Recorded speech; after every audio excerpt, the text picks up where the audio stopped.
when I look at my own religious sources, as a classicist, as a historian, I see them in a whole new light. And this is another of the reasons why it's intrinsically interesting to study the classical world, because many of the productions of the classical world, for instance, the religious texts of Judaism and Christianity, are still with us, but we read them now through a lens of the last 2,000 odd years of history and interpretation.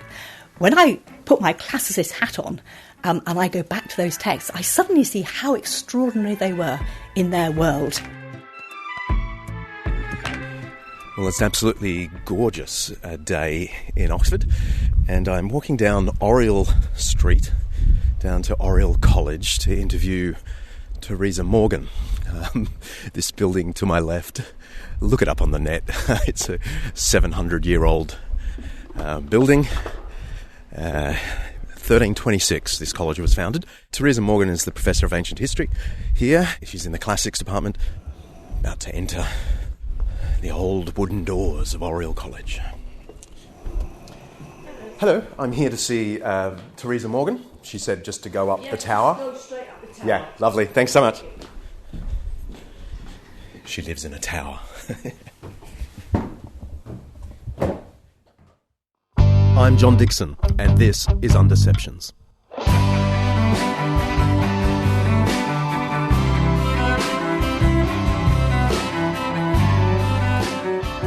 Every week we'll be exploring some aspect of life, faith, history, culture or ethics that is either much misunderstood or mostly forgotten.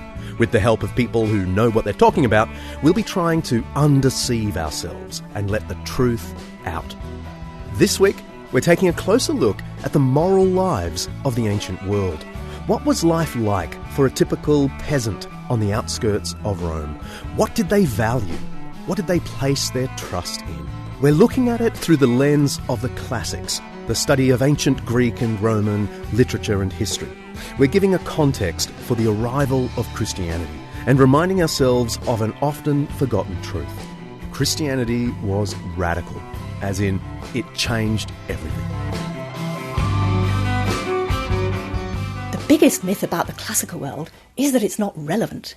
It is so relevant. If you think democracy is relevant, if you think modern religion is relevant, if you think imperialism is relevant, if you think rhetoric is relevant, the way that we communicate, the way that so many of the things that, so many of the ways that we think about the modern world, so many of the things we do in the modern world, so much of the material culture we live among in the modern world comes directly from the classical world. Understanding that world is about understanding ourselves. That the biggest myth about the classical world is that it's not relevant to us. It's all around us. It's so relevant.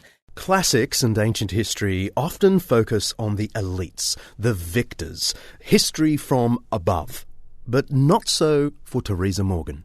She's focused her efforts on a history from below, getting at ancient life from the popular mindset. But what are her sources? How do we get to know those people at the bottom? Yes, it's a fascinating question. And I'm always, as a historian, I'm interested in how societies work. And a society is not just the elite, it's not just the ruling classes, it is also vitally the slaves, the poor agricultural workers, the craftspeople, the great mass of ordinary people who make the wheels turn of any society. So I'm always interested in how they live and how they think, because I'm a historian of ideas and a historian of mentality. I'm crucially interested in how people think, and they have left us more traces than you might expect. So, for instance, I've done a lot of work over the years on popular morality, on popular moral thinking. And there are two genres of popular moral thinking which have very good claim to come up from the working classes and then the lowest classes and then to get embedded in higher level literature, and those are proverbs and fables. We don't really do proverbs and fables today, but they were everywhere in the ancient world. Perhaps the closest equivalent today are popular jokes. An Irishman, an Englishman, an Australian walked into a bar, or knock knock, who's there, or how many Anglicans does it take to change a light globe? Change? Proverbs and fables were as popular as our jokes. They were retold at meals and parties and at the workplace, and they had a serious function. They were about how to live the good life, or at least how to extract a bit of good out of life's harsh realities. both proverbs and fables seem to tend to come up from the lowest classes of society. But we tend to find them either because they have got into educational texts. They're used to teach children to read and write. Now, that might still only be the top 10, 15% of society, but at least it's a bit more than the absolute elite. But also things like proverbs and fables, they get into the writings of the elite. The elite are very interested in them. Aristotle made the first ever collection of Greek proverbs, and he called proverbs the original philosophy. So actually, these are very interested in popular stuff. But also there are things like gnomic sayings from the poets or exemplary stories about great men and women from history, which get detached from their original context and kind of filter down the social scale and meet and mingle with proverbs and fables to create what I've suggested is the popular moral thinking of the great mass of Greeks and Romans. So that's how you find this stuff. You find it because it's... In her work as a classicist, Teresa is essentially painting a picture of what life was like for the Greeks and Romans in the ancient world. What did they care about?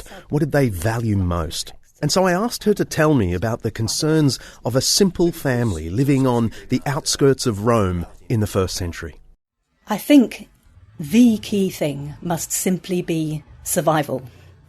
This is a world of vast economic and social inequality.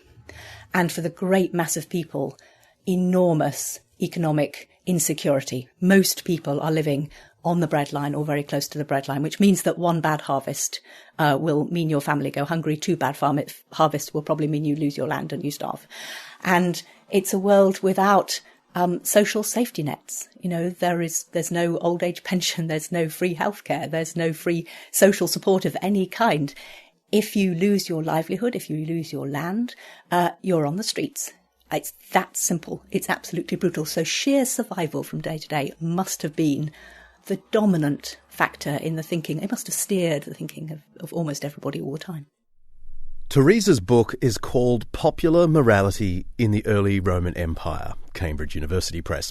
It won't be on everyone's bedside table, but it's basically the most important book yet written about how the average person in the Roman world, not the philosophical elites, the average person, viewed the good life, the moral life, how we ought to live in this precarious world. It's one of the most learned things I have ever read, and as you can probably tell, I'm a little in awe of Professor Morgan. There's quite a bit in the book about friendship. That is, how people socially contracted with each other to look after each other. You scratch my back, I'll scratch yours. In technical terms, friendship was social reciprocity. In a time when survival was paramount, friendship was how you looked after yourself and your family. In fact, Teresa says the flip side of being a good friend is harming your enemies. And that is equally praiseworthy. It doesn't sound terribly friendly. Well, I don't know. It depends what your value system is. Don't you think that's uncomfortably close to the values of much of social media nowadays? Help your friends and harm your enemies seems to me pretty much how a lot of people are operating these days, actually. So, harming your enemies, I suppose, again, it is an ethic of survival. It's a dog-eat-dog world, this world, for many people. And if my survival comes at the cost of doing you down, then that's what I'm going to do. Because you don't throw your sort of extra friendship around, because there isn't extra. There isn't extra. There isn't extra of anything for anybody. Yeah. Talk of morality leads to talk about gods. That's gods in the plural. And that's where our conversation turns. When we think about the gods in the ancient world, we usually either think about the gods as they're portrayed by philosophers, Plato, Aristotle, Cicero, Seneca, or we think about the gods as they're portrayed in high literature, Homer or Greek tragedy or Virgilian epic, say. And there's an interesting split here, because for philosophers, the divine is good and creative and very reliable, but non-anthropomorphic on the whole. In popular Stoicism, the god might have a few anthropomorphic features, but on the whole, the divine is impersonal in philosophical thinking. It's the ideal of the good. In the thinking in, as it were, high literature, gods are highly personified, they're highly anthropomorphic, but they're also, at best, fairly amoral. Their interests are not the interests of human beings, on the whole. They don't act consistently in favour of human beings, or they're positively immoral. They simply toy with human beings for their own entertainment. But in popular thinking, we find a slightly different picture again. Ordinary people really seem to have been quite invested in the gods. They quite like the idea that the gods are reliably just. So the justice of Zeus or the justice of Olympus is good justice, reliable justice. Demeter and Corad, mother and daughter, are proverbial of family love, of good family relationships on the whole. They don't act. Zeus. He's the supreme god, the protector and ruler of humankind. Demeter is married to Zeus. She's the god of agriculture, specifically corn. They seem to want to have a positive view of the gods, and I strongly suspect that, again, that is to do with their vulnerability. You know, when you are in a society where life is very fragile and you are chronically vulnerable, a higher power, an alternative higher power to the people who are ruling you, which might just help you out if you are good enough at your cult, is a pretty attractive proposition. So the ancient Greek and Roman gods did play some role in shaping the moral values in ancient times. Teresa tells me that about a quarter of these classical proverbs, these pithy moral sayings from pagan Greece and Rome, are about intelligence versus foolishness, what we might call street smarts. Here's producer Kaylee. Many are soothsayers, few are prophets. The dice of Zeus always fall well. It is best for mortals not to be born. The old age of the eagle beats the youth of the lark. However many men, so many opinions. I don't agree with that. If you can't hurt your enemy openly, do it secretly. The middle is best, nothing in excess. The head of an old man is a raisin.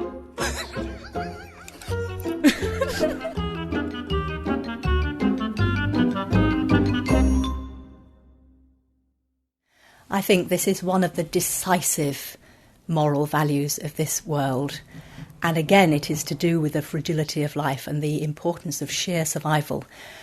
Practical intelligence, sometimes we might translate it wisdom, but it's not the wisdom of the sage or the wisdom of the guru.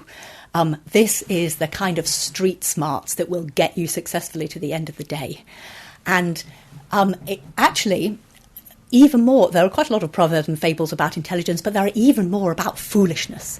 If you're trying to catch the wind in a net, or plough the water, or cut a lentil in half, or scrub yourself white, if you're a kind of average Mediterranean brown, but you want to be whiter and look more upper class, those are all things which are stupid. Fables are full of stories of people who aspire to be bigger or better than they're ever realistically going to be and become a horrible cropper. And quite often they die, and the last thing they say is, I deserve this because I was stupid.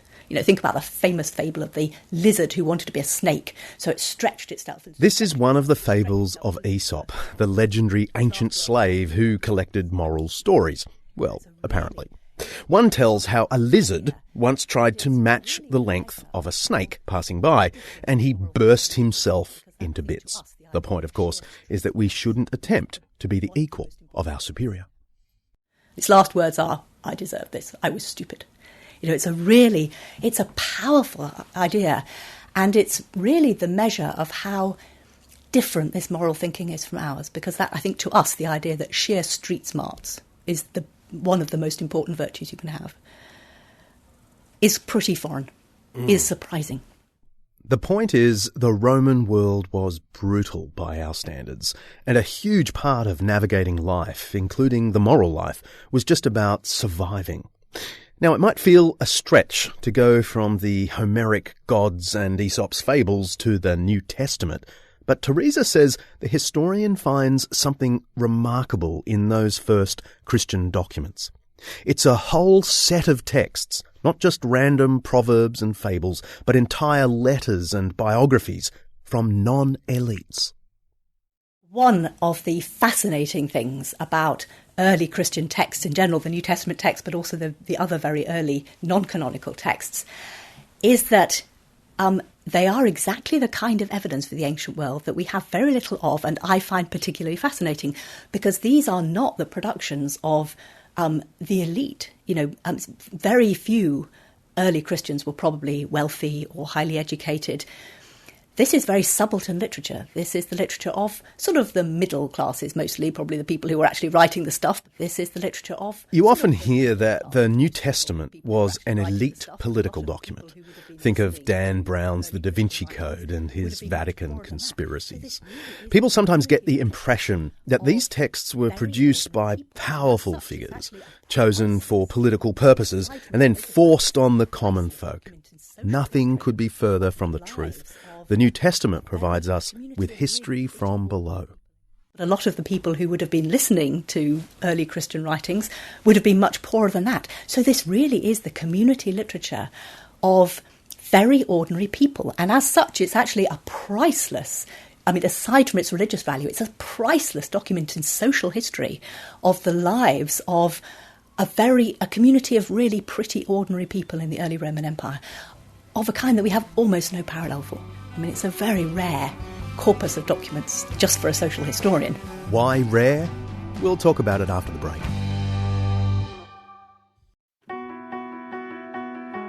This episode of Undeceptions is brought to you by Zondervan Academic's new book, Jesus and the Powers, by N.T. Wright and Undeceptions' favourite, Mike Bird. Should Christianity have anything to do with politics?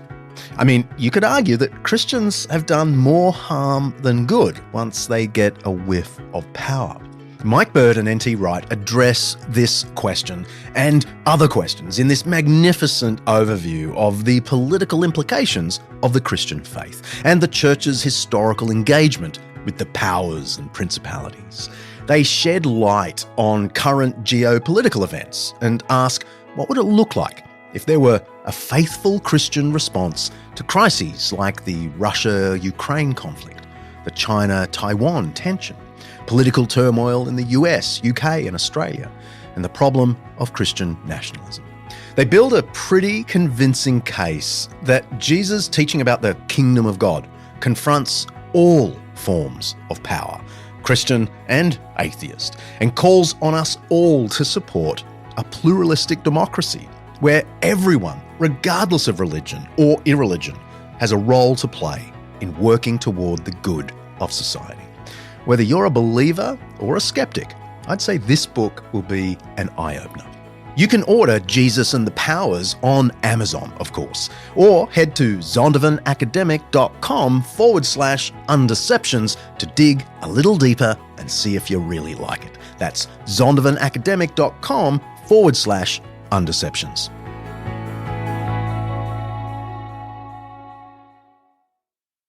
Okay, here's what we know so far.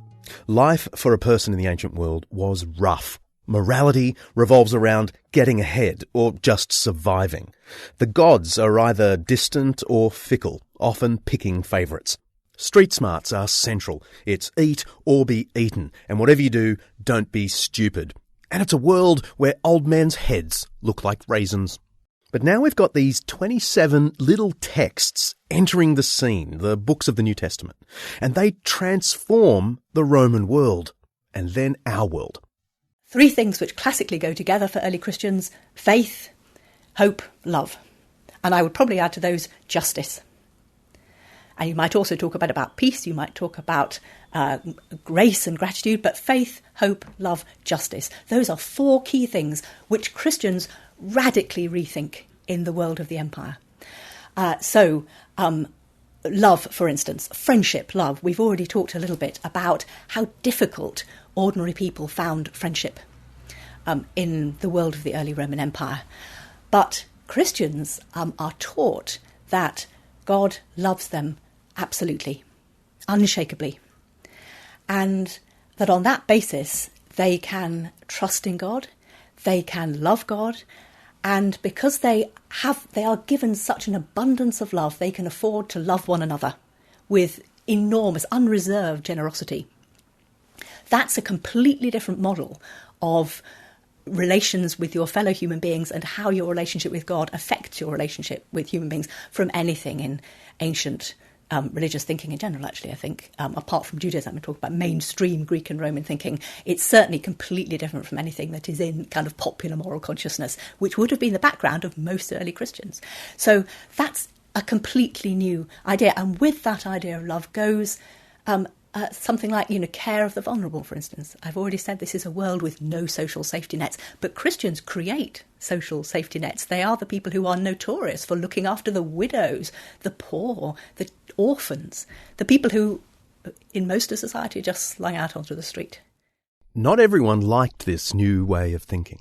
Certainly, some commentators who are hostile to early Christians do attack them as being nature's leftovers, as being low, unimportant people who have... of course, they also had a leader, a founding figure in Jesus Christ who was crucified, and crucifixion is the form of execution for the lowest of the low.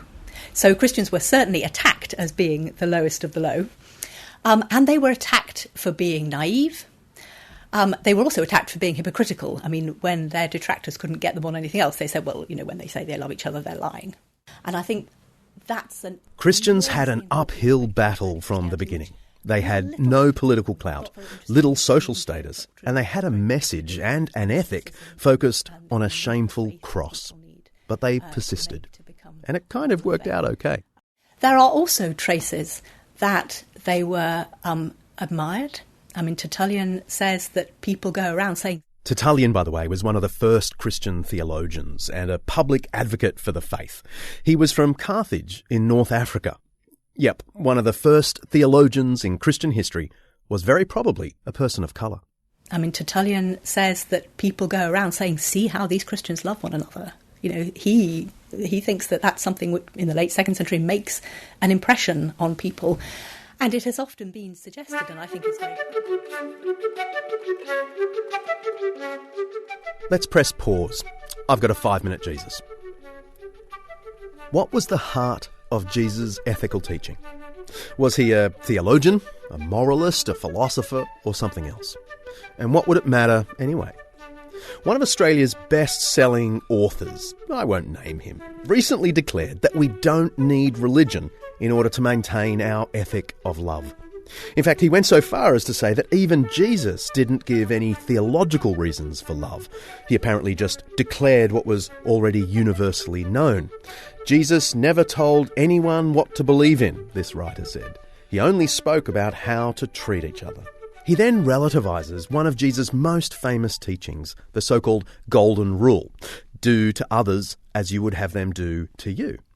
In an effort to distance such ethical insights from any religious outlook, this author tells us that the Golden Rule is pretty much a universal human principle. To quote him, "There's nothing remarkable in this. Virtually every religious and philosophical tradition on earth promotes the same idea." He offers for comparison the well-known saying of Confucius, the great Chinese intellectual and moralist of the 5th century BC, who taught, quote, "Do not inflict on others what you yourself would not wish done to you." For the nerds, Analects 15, verse 24. Grammatically, there is a great resonance between the saying of Jesus and this teaching of Confucius.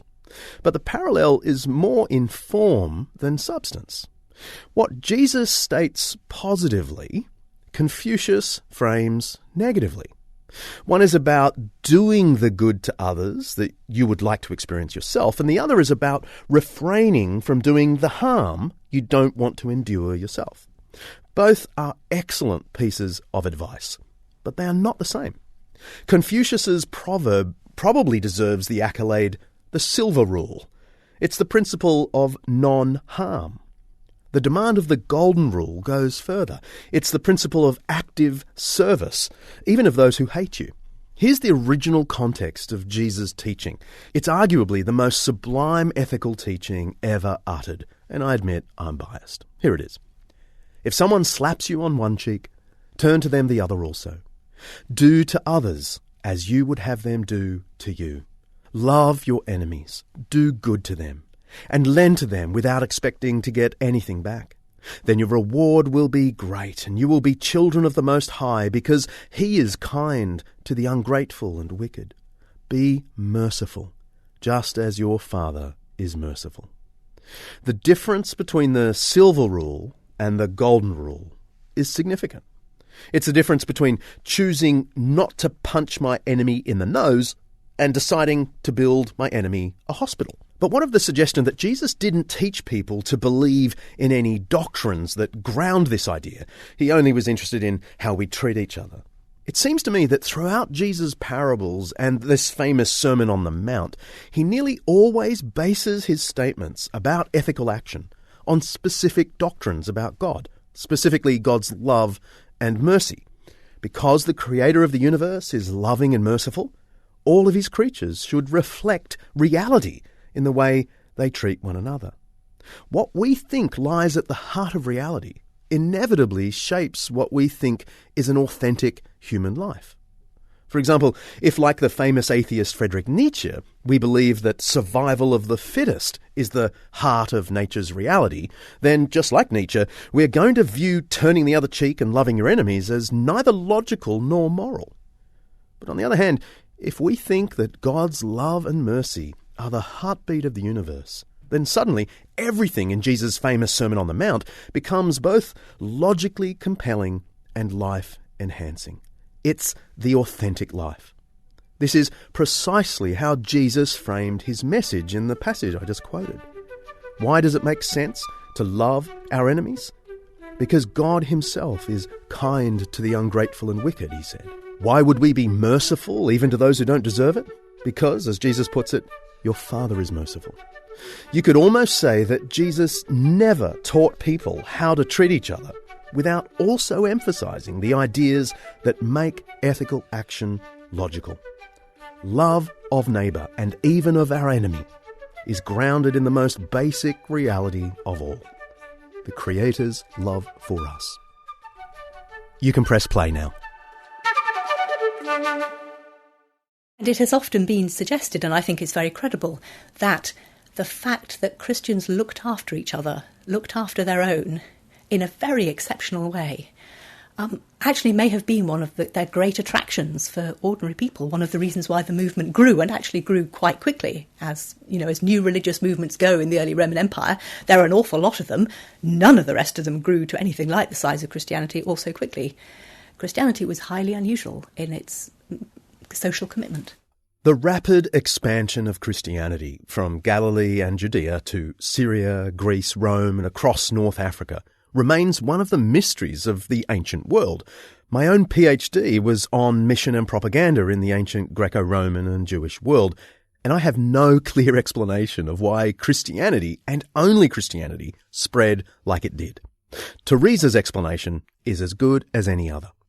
It is, in some ways, a great mystery, because as I said, this is a world with a great many new religious movements in it. The Roman Empire in some ways seems to have been very hospitable to new religious movements and religious thinking. None of the rest of them grew in the way that Christianity did. And it's been a puzzle for scholars for generations, quite what was the key reason. One reason, as I've suggested, is often thought to be their care for each other. This is a group of people that people might have wanted to join because actually they're a very strong and a very caring social group, and in a world where that's vanishingly rare, really. So the social side of it may have been very important. There's a big argument about whether Christians make at least a handful of quite high-profile, politically and socially high-profile converts quite early on. Some people think there may have been converts in the imperial court even as early as the end of the 1st century, though it is very controversial and we can't prove it.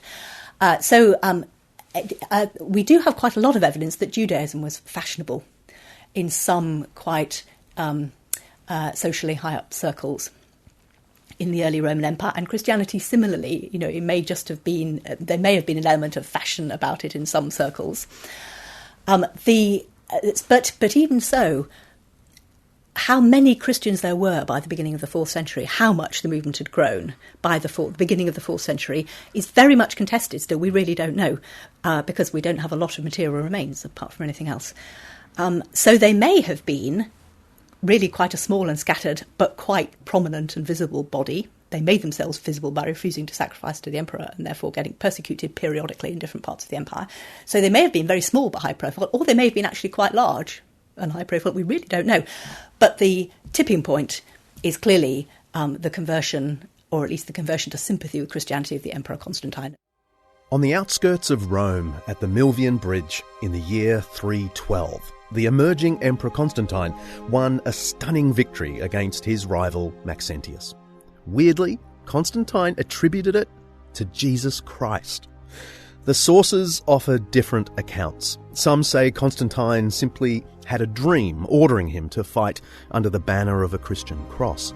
Others say he saw a vision of the cross in the sky, complete with the words, "In hoc signo vinces," in this sign conquer.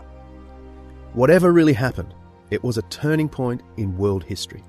The lowly, persecuted Christians suddenly had the backing of the most powerful man in the world. It was both good and bad. So he buys into Christianity. Quite on what level he is converted to Christianity is a big question, but he buys into it. It becomes then a legal cult, a legitimised cult. A generation or two later, it becomes the sole cult of the empire. Another couple of centuries after that, in the mid-6th century, all the other temples and cults are shut down. So the tipping point is undoubtedly imperial patronage, really, for Christians. The ethic of love at the heart of the New Testament sounds like common sense to many of us today. It's what any rational person would think about the good life. But it certainly wasn't rational in the Roman world, and it hasn't been for most of world history. Be smart, make friends, deal with enemies. These are the rational ethics of the ancient world. Then along comes Jesus, whose Jewish tradition already insisted on love your neighbour, and he intensified it. Now, love is to be shown to everyone, even enemies.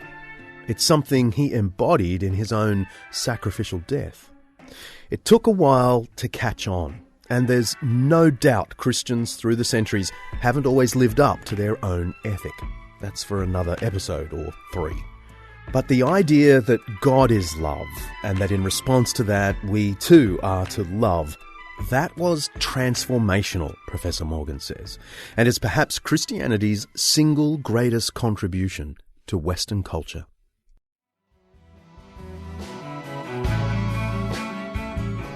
Got questions about this or other episodes? I'd love to hear them, and if I can, I'm going to try and answer them in an upcoming episode.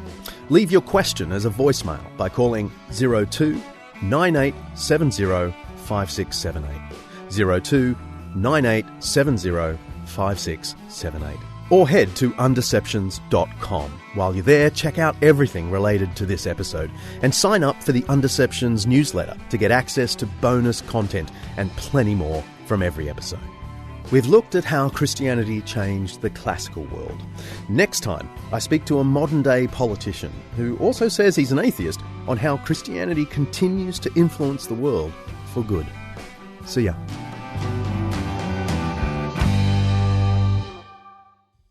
Undeceptions is hosted by me, John Dixon, produced by the proverbial Kaylee Payne, and directed by the painful Mark Hadley.